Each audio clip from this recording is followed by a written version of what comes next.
उत्तरकाशी सुरंग से जुड़ी हुई खबर। सबसे पहले राहत बचाव का काम चल रहा है और आज 12वां दिन है और ताजा खबर सबसे पहले आपको दे दें, ड्रिलिंग मशीन में खराबी आई है। ये ऑगर मशीन है, इस मशीन में खराबी आई है जिसे ठीक करने के लिए दिल्ली से 7 विशेषज्ञ बुलाए गए। यानी कि उम्मीद यह है कि आज ड्रिलिंग पूरी कर ली जाएगी, सुरंग के अंदर फंसे 41 मजदूरों को निकालने का काम पूरा हो जाएगा। जो ड्रिलिंग मशीन में खराबी आई, जो ऑगर मशीन में खराबी आई है, उसको ठीक करने के लिए 7 एक्सपर्ट्स को बुलाया गया। ड्रिलिंग मशीन को कूल डाउन होने का फिर समय दिया गया। 7 टेक्नीशियन, 7 तकनीकी विशेषज्ञ दिल्ली से बुलाए गए और वो हेलीकॉप्टर के माध्यम से पहुंचे। दूसरी तरफ मुख्यमंत्री पुष्कर सिंह धामी वही डेरा डाले हुए, वो वहां पर हैं और वीके सिंह मौके पर जाने वाले हैं। अभी वो नजदीक में ही। तो आज सभी 41 मजदूरों के सुरंग से बाहर निकलने की उम्मीदें हैं। और कल जब एक्सपर्ट से बात की जा रही थी, शाम तक भी एक्सपर्ट से बात की जा रही थी, वो यही मान रहे थे कि जिस गति से चल रहा है और हम बहुत ही आखिरी फेज में है और कुछ मीटर का डिस्टेंस बाकी रह गया है, तो ऐसे में 8 बजे तक अनुमान था, यानी कि इस वक्त तक अनुमान था कि उनको बाहर निकाल लिया जाएगा। लेकिन चूंकि एक ताजा खबर यह अपडेट यह है कि वो ड्रिलिंग मशीन, वो ऑगर मशीन की उसके बेटे में कुछ खराबी आ गई, इस वजह से थोड़ा सा डिले और हो सकता है। अब सीधा रुक करते हैं हमारे संवाददाता अमित भारद्वाज का, जो इस वक्त सिलक्यारा टनल के बाहर मौजूद हैं और ज्यादा अपडेट्स के साथ जुड़ गए हैं। अमित, इस वक्त का अपडेट दें, क्या ऑगर मशीन ठीक हो गई है? डिस्टेंस कितना है टीम और मजदूरों के बीच में? अब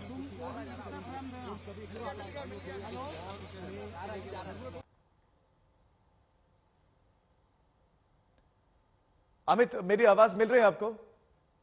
लगता हमारे दूसरे संवाददाता आशुतोष मिश्रा भी हमारे साथ ज्यादा जानकारी के साथ जुड़ गए। आशुतोष, यही सवाल आपसे कि इस वक्त का अपडेट भीतर क्या चल रहा है, कितना डिस्टेंस बाकी रह गया मजदूरों तक पहुंचने में? 4 से 8 मीटर, बस ये समझिए कि 4 से 8 मीटर, और जैसे ही लाइफलाइन उस पार पहुंचती है हम कभी भी उन मजदूरों को बाहर देख सकेंगे। लेकिन हाँ, अभी भी मुझे लगता है कि 2 से 3 घंटों का इंतजार है। दरअसल इन आंखों को देख के आप समझ सकते हैं, पूरी रात हम सब यहीं पर खड़े होकर के इंतजार करते रहे यहाँ पर, क्योंकि रात को लगभग 1 बजे तक ऑपरेशन चलता रहा। जब हमें ये जानकारी मिली कि दरअसल ड्रिलिंग के दौरान जो एक पूरा लगभग 30 मिलीमीटर से भी ज्यादा मोटे जो सरिया है, जो कि निर्माण कार्य में इस्तेमाल होता है, वो ढहकर नीचे आई हुई थी और उसको पेनिट्रेट करने में समय लग रहा था। तो एनडीआरएफ के जो पर्सनल हैं वो सुरंग के भीतर गैस कटर लेकर के गए, उन्होंने जाकर के उसे काटने की कोशिश की, उसे काटा गया तो और लोहे का हिस्सा था। ड्रिलिंग मशीन में तकनीकी खराबी आने लगी थी। इन सबको भेदते हुए जब काम चला गया तो मशीन को थोड़ा कूल डाउन करना पड़ा, वरना वो बर्स्ट हो सकता था। तो अब जब फिर से एक बार ऑपरेशन शुरू हुआ है, देखिए एक लंबी प्रक्रिया है, लेकिन सुरक्षा के साथ समझौता नहीं किया जा सकता कि अगर आप जबरन किसी ऑपरेशन पर ठन जाते हैं, मशीन खराब हो सकती है, राहत बचाव कर्मियों को नुकसान हो सकता है और ऑपरेशन कोलैप्स हो सकता है। और अभी भी मैं अब जो देख रहा हूं कि जहां एक तरफ एनडीआरएफ के कर्मी है, वो अतिरिक्त मात्रा में स्ट्रेचर तैयार कर रहे हैं और उनकी कोशिश ये है कि जितनी संख्या में स्ट्रेचर बन जाते हैं। आप यहीं से कंटिन्यू कीजिएगा। हम तस्वीर इस वक्त वो दिखा रहे हैं कि हेलीकॉप्टर से ऑगर मशीन को ठीक करने के लिए एक्सपर्ट्स को बुलाया गया और वो बाकायदा पूरे इक्विपमेंट्स के साथ पहुंचे। ऑगर मशीन जहां पर फिट है वहां से उसको ले जाना संभव नहीं है और ले जाना भी नहीं चाहिए, क्योंकि उसी मशीन से काम किया जाए। तो ऐसे में एक्सपर्ट्स की टीम को विद इक्विपमेंट्स बुलाया गया। आप देख सकते हैं कि हैवी इक्विपमेंट्स के साथ वो पहुंचे, हेलीकॉप्टर के जरिए उनको बुलाया गया। इससे आप अंदाजा लगा सकते हैं कि इंटेंसिटी क्या रही है, क्या है इस ऑपरेशन की, कितना जरूरी और कम समय में इसको पूरा कर देना चाहती है टीम। आशुतोष हमारे साथ हैं। आशुतोष, हम वही तस्वीरें दिखा रहे हैं कि वो एक्सपर्ट्स पहुंचे, तो क्या अब ऑगर मशीन कंप्लीटली ठीक है, कूल डाउन भी है और अपना काम कर रही है इस वक्त?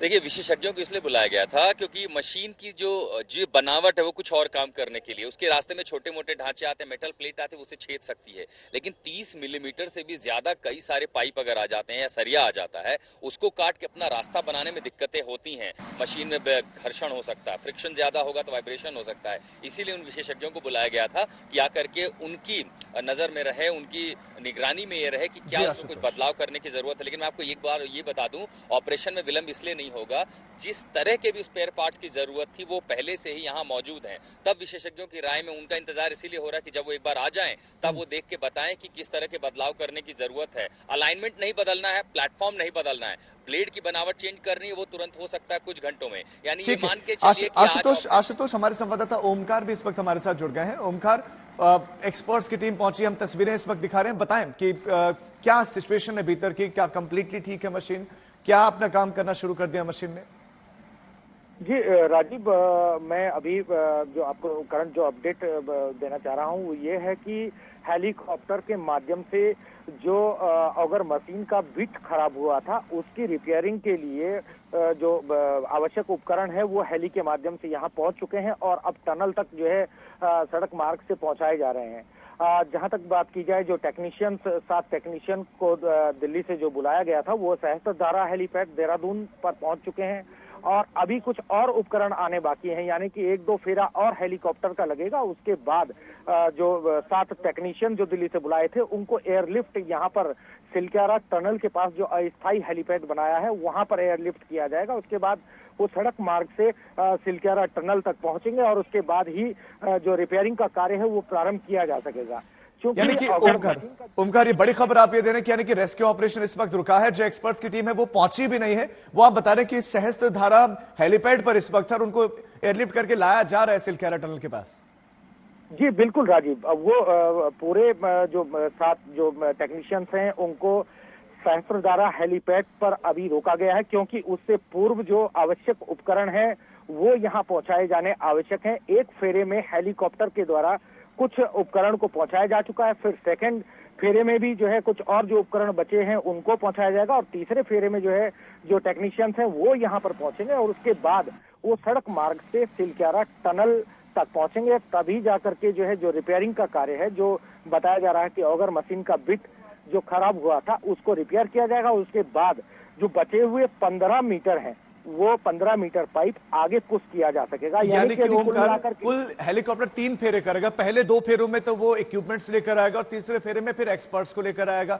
अब आप ये बताएं कि जो रेस्क्यू ऑपरेशन 8 बजे तक पूरा हो जाना चाहिए था, अब उसमें कितना समय और लग जाएगा? आप क्या मानकर चलें, कितने घंटे और लगेंगे अब? जी बिल्कुल, जो तकनीकी विशेषज्ञ हैं, जो सूत्र हैं, जो सूत्रों से प्राप्त जानकारी के अनुसार अभी और समय लगने की संभावना है, क्योंकि वेल्डिंग और रिपेयरिंग ये 2 प्रकार के कार्य होने हैं। इसमें स्वाभाविक तौर पर जो है और विलंब होने की आशंका है कि दोपहर तक ये पूरा रेस्क्यू ऑपरेशन जो है कंप्लीट हो सकता है, ऐसी संभावनाएं सूत्रों के द्वारा व्यक्त की जा रही है। राजीव, ओमकार, चूंकि बहुत संजीदा ये विषय है, बहुत संवेदनशील मैटर है, तो एक ही हेलीकॉप्टर दिया गया रेस्क्यू के लिए?